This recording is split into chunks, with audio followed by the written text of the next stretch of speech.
Capsule, nós vamos falar agora sobre a crise do metanol, que é uma coisa que me causa muita estranheza, tá? O pessoal está tratando essas mortes com metanol com um medo muito grande, coisa e tal, mas a verdade é que sempre teve problema de contaminação com metanol. Isso não é uma coisa que mudou de pouco tempo para cá e coisa e tal. A impressão que dá nessa história é que existe um ingrediente nisso daí, que é uma cortina de fumaça, né? Estão querendo jogar uma cortina de fumaça na opinião pública, na discussão pública, talvez para desviar do caso da prisão do Bolsonaro, da Magnitsky no Alexandre de Moraes e na esposa dele. Eu não sei exatamente o que eles estão querendo desviar a atenção, mas claramente que esse assunto todo do metanol é uma cortina de fumaça. É um absurdo? É lógico que é um absurdo. Realmente é preocupante pra caramba, né? Mas só que sempre existiu isso, sempre teve esse tipo de problema, né? Não é uma coisa que surgiu agora, né? E aí, curiosamente, uma das pessoas que foi aparentemente vítima disso, a gente não sabe, né, porque tem duas possíveis causas da morte, é o advogado do Mensalão e um dos fundadores do Grupo Prerrogativas e antigo auxiliar do Tomás Bastos, que era o advogado que foi ministro da Justiça do Lula e coisa e tal, já é falecido Tomás Bastos, né? Ele era Luiz Fernando Pacheco, infelizmente foi encontrado morto. Meus sentimentos aí à família, aos amigos dele, mas aparentemente ele foi assaltado. Foi uma tentativa de latrocínio em que o assaltante, né, bateu nele, deu um soco nele, ele caiu no chão e bateu com a cabeça muito forte e isso teria causado problema. Antes disso, ele teria falado para amigos que tinha tomado metanol. Segundo os amigos era brincadeira, mas enfim, vamos entender esse caso aqui, porque virou um exemplo clássico de nexo causal e causa próxima para direito penal, né? Ou seja, o doutor Luiz Fernando Pacheco acabou prestando um último serviço aí ao direito ao apresentar um caso clássico de nexo causal, né? O assaltante deu um soco nele. Se ele tivesse sóbrio, se ele não tivesse tomado nada, será que ele morreria? Ou só cairia, mas teria reflexo para não ter uma pancada na cabeça? Então, e se o assaltante deu um soco nele, ele morreu em função desse soco, mas só porque ele já estava embriagado ou talvez contaminado por metanol, isso quer dizer que o assaltante matou ele ou o assaltante não teve a intenção de matar ele, entendeu? Não tinha o conhecimento de que o ato dele pudesse causar esse tipo de coisa. Vamos entender esse caso aqui. Essa notícia foi sugerida por Inimigo do Estado, Magnitsky Não Tem Ombro e várias outras pessoas. Obrigado aí ao pessoal que sugeriu notícias lá no nosso site, no visãolibertaria.com. E obrigado a você que está assistindo o nosso vídeo. Se você gosta do nosso conteúdo, por favor, deixe o seu like, se inscreva aqui no canal, né? Pois bem, o Luiz Fernando Pacheco, advogado, ex-auxiliar do Tomás Bastos, criou o Grupo Prerrogativas e coisa e tal, e estava na quarta-feira passada, dia 1º, ele foi num bar lá próximo da casa dele e tomou umas e outras lá, bebeu um pouquinho. Até aí nada de errado, faz parte, né? Direito dele se divertir nisso daí. O problema todo é o seguinte, quando ele está voltando para casa, ele mandou uma mensagem para os amigos dizendo isso aqui, ó, acho que tomei metanol, escreveu o advogado numa mensagem para amigos, né? E lembra, pode ser uma piada, realmente pode ser uma piada, tá todo mundo falando de metanol nesse momento e coisa e tal, já vi gente brincando, né? Sextou, é hora do metanol, eu não sei o que lá, né? É brincadeira, né? Evidentemente, todo mundo sabe, metanol mata, é preocupante pra caramba isso daí, né? Mas enfim, e aí ele de fato fez essa brincadeira e foi encontrado morto realmente perto do bar. Ou parece que ele foi encontrado ainda ofegante, ainda vivo, mas foi levado para o hospital e não resistiu. O fato é que ele acabou morrendo, né, infelizmente, né? Aí a gente tem um vídeo, pegaram um vídeo da câmera de segurança que mostra justamente um casal que teria assaltado ele, que teria tomado o celular dele, e aí o cara deu um soco no advogado, o advogado caiu no chão e bateu com a cabeça muito forte, e ali ele ficou. No que ele bateu a cabeça, ele ficou ali mesmo, né? E roubaram tudo dele, pegaram documentos, pegaram carteira, celular, pegaram a coisa toda. E parece que a polícia já pegou o pessoal, tá? A polícia pegou aqui os 3 suspeitos de terem feito esse assalto contra ele. E aí é que vem o problema, né? Ok, que eles queriam roubar o cara, não há dúvida nenhuma. Eles levaram o celular, levaram carteira, levaram os documentos todos do cara. Até aí não tem dúvida nenhuma que eles queriam assaltar a pessoa. Agora, eles queriam matar o senhor Luiz Pacheco? E essa é a questão, né? Porque não dá para saber nisso daí. latrocínio pode ser, porque é roubo seguido de morte, né? O roubo seguido de morte, o entendimento é que basta ocorrer o resultado para você ser culpado do latrocínio. Latrocínio tem penas bastante elevadas, tá? Vai até 30 anos de cadeia por latrocínio, né? Enfim, eu acho que nesse caso não tem dúvida que é latrocínio, mas você podia especular aqui, né? Será que, se ele tomou metanol, ele estava contaminado mesmo, ele iria morrer de qualquer forma, o latrocínio ainda se aplica nesse caso? Né? Ou seja, porque ele ia morrer de qualquer forma. O resultado morte decorre não do soco que ele levou, mas do fato de ele ter tomado metanol antes. Hipótese, né? Estou levantando uma hipótese aqui. Mesmo que você não considere, que você desconsidere, o metanol, segundo está descrito aqui, parece que ele estava visivelmente alcoolizado nesse momento. Não é nada de errado, ele estava andando, não estava de carro. Se eu tivesse de carro, você poderia alegar que era um risco para a sociedade, mas estava andando, coisa e tal. E você sabe que quando você está alcoolizado, você tem reflexos mais lentos, né? E isso pode ser um problema para queda. Dá para ver que no momento que ele leva o soco, eu não posso mostrar a imagem aqui porque o YouTube não deixa, mas o vídeo está disponível, se você procurar dá para ver o vídeo ali. No momento que ele leva o soco do assaltante, ele cai e cai, desaba, né? E isso pode ter implicado na morte dele. Mas e aí? O assaltante tem culpa do cara ter bebido antes? Não tem, né? Você tem a eterna discussão da culpa consciente com o dolo eventual no direito penal, né? Porque o dolo eventual é que você está agindo de uma forma que você sabe que pode provocar aquele resultado. Então, quando você dá um soco em alguém, essa pessoa cai, você sabe que você pode causar um ferimento sério nele, né?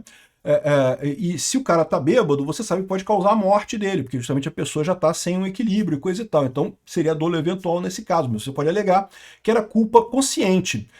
A pessoa, ele deu um soco no cara, mas achando que o cara não iria morrer, que o cara ia só ficar incapacitado no chão ali e ia ser roubado, né? Ele não esperava que o cara fosse morrer, porque você morrer com um soco realmente não é uma coisa comum, né? Assim, como existem casos, evidentemente, mas não é uma coisa comum. Você espera a morte no caso de uma faca ou uma arma branca, uma arma de fogo, né? Então, é culpa consciente ou é dolo eventual, né? Então vai ter muita discussão isso daí, com certeza, esse caso aqui do advogado que foi encontrado morto lá em Higienópolis, né? De qualquer forma, um caso muito triste. E, bom, eu espero que pelo menos o Lula vai fazer um bom proveito disso, porque, né, os meninos do Lula vão poder tomar uma cervejinha e coisa e tal. O grupo Prerrogativas conseguiu o que queria, né? Excelente resultado para eles, eu tenho certeza. Agora, continua muita gente preocupada com a questão do metanol por aí. E a minha visão dessa história é que estão falando tanto disso justamente porque isso é uma cortina de fumaça, cara. Não tem como ser de outra forma, não tem como ver de outra forma isso, porque não é uma novidade, cara. Eu sempre compro bebida alcoólica destilada em free shop. Meu segredo é esse, eu não compro em supermercado, não compro em depósito, justamente porque eu tenho medo de bebida destilada por conta de contaminação, né? E por que isso? Porque a gente sabe que destilação manual, isso pode gerar problema, né? Destilarias pequenas que você tem, que você faz a bebida, eles chamam de a cabeça e a cauda, né? Você tem que cortar a cabeça e a cauda da destilação. Geralmente, em grandes plantas de produção de bebida, o processo é contínuo, né? Você vai lá e a coisa fica destilando o tempo todo, né? Destilar é o quê? É você aquecer a garapa, o resto da cana e coisa e tal, para o álcool subir, e daí você pega o destilado do outro lado. Mas quando você começa esse processo, o iniciozinho do que sobe é o metanol. Então é por isso que eles chamam que tem que cortar a cabeça. Cortar a cabeça você começou a fazer a destilação, aquela primeira parte que sai é igualzinho. Você olha para aquilo ali, igualzinho pinga, igualzinho álcool, né? Normal, é igual o etanol. O metanol e o etanol são muito parecidos realmente, mas você tem que jogar fora, cortar a cabeça fora.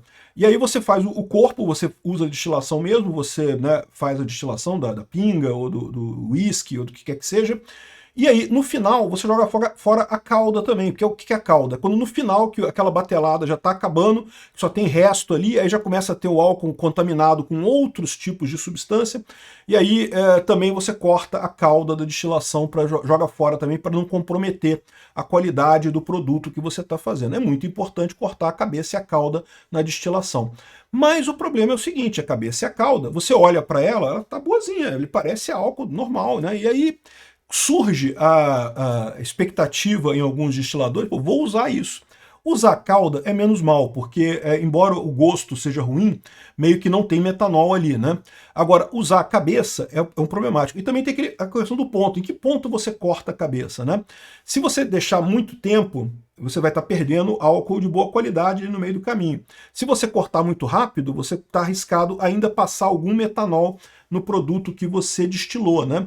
Então esse é o problema que você tem com o metanol em destilação manual. Aí você fala, poxa, mas eu comprei um whisky XYZ famoso, não sei o que lá, não é destilação manual. Mas aí que tá, a suspeita que eles estão nesse caso é que havia falsificação de bebida. Eles desbarataram uma rede de pessoas que fazia lavagem de garrafa e falsificação de rótulo. E aí, o rótulo que você pegou é um rótulo, uma bebida cara, uma bebida conhecida e coisa e tal, mas o que está na garrafa não necessariamente. Aí eles falsificam tudo, fazem uma pinga de botequim, botam um monte de corante e aromatizante para ficar parecido com uísque, ou com gin, ou com o que quer que seja, e bota para vender esse negócio. Às vezes até mistura com um pouco do gin original, um pouco do uísque original, e bota para vender bebida falsificada. Isso sempre teve no Brasil, cara, isso sempre foi muito comum no Brasil.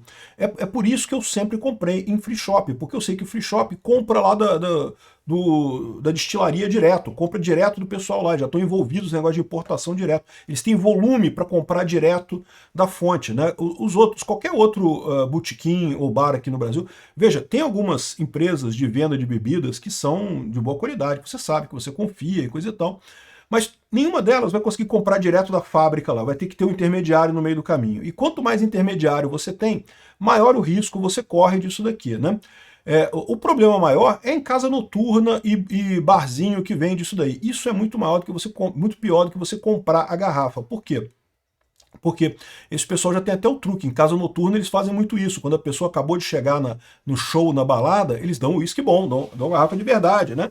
Aí depois que a pessoa já tá bêbada, começa a botar outra garrafa lá, porque a pessoa não vai sentir o gosto mesmo, já tá bebendo ali, não vai sentir o gosto de nada. E aí eu acho que esse é o problema da falsificação, né? Ou seja, o pessoal tá usando destilado feito de forma artesanal, falsificando essas garrafas aqui. É a explicação que tem. Mas de novo, isso tudo não é novidade, isso sempre teve no Brasil, sempre existiu contaminação com metanol no Brasil, sempre teve esse tipo de caso.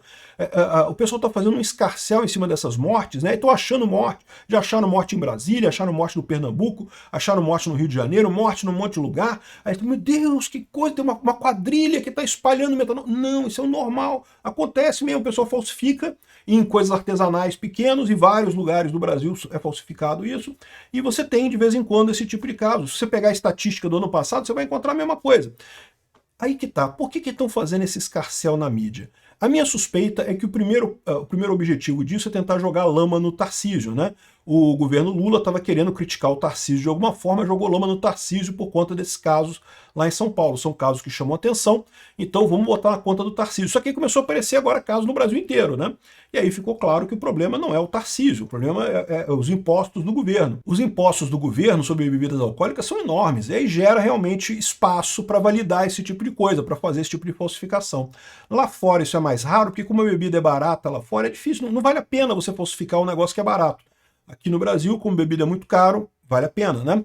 Como eu falei para vocês, esse negócio de fazer uma lei nova proibindo metanol na bebida, já existe isso, já tem o artigo 272 do Código Penal, parágrafo 1º, que fala justamente de contaminação de bebida, falsificação de bebida. Isso já é crime, já até 8 anos de cadeia no Código Penal. O que pode resolver esse problema? Duas coisas podem resolver esse problema. Primeiro, o incentivo econômico. Como eu falei, tirar os impostos das bebidas, de forma que a bebida fique mais barata, e que com isso o incentivo para quem contamina, para quem falsifica, fica menor. Fica muito mais complicado, economicamente não vale mais a pena falsificar a bebida. Esse é um ponto positivo. É lógico que não vai chegar a zero, sempre vai ter alguém que vai achar que ainda vale a pena falsificar mesmo para vender baratinho, mas diminui muito o caso de falsificação. Agora, outra saída é tecnológica. É o que eu falo para vocês, o que resolve o problema é incentivo e tecnologia. Achar que lei, governo resolve algum problema não resolve nada. Incentivo resolve. Ou então tecnologia. A Unesp fez um teste de R$10 que descobre metanol em bebidas alcoólicas em apenas 15 minutos. É uma tecnologia criada há 3 anos pelo Instituto de Química lá em Araraquara, ainda não tem parceiros para produção, mas pode ser um negócio interessante isso daqui, porque realmente no nosso país que você tem esse tipo de problema, vale a pena você comprar isso daí. É verdade que 15 minutos ainda leva um tempo grande, mas quem sabe o pessoal não consegue investigar mais isso daí, fazer um teste mais rápido e coisa e tal, porque, de qualquer forma, é uma coisa útil, né? Você pode, toda vez que você abrir uma garrafa, fazer o testezinho ali para ver se a garrafa está contaminada. Em 15 minutos você sabe se tem ou não, e você pode tomar aquela garrafa sem problema nenhum, sem nenhum medo, né? Tecnologia é uma outra maneira de resolver o problema. Obrigado por assistir o vídeo até o final. Além de curtir, compartilhar e se inscrever no canal, considere se tornar patrocinador com valores a partir de R$ 1,99. Clique no botão Seja Membro abaixo para saber as condições e vantagens de patrocinar o canal. Mais informações sobre o nosso projeto, visite nossos sites indicados na tela.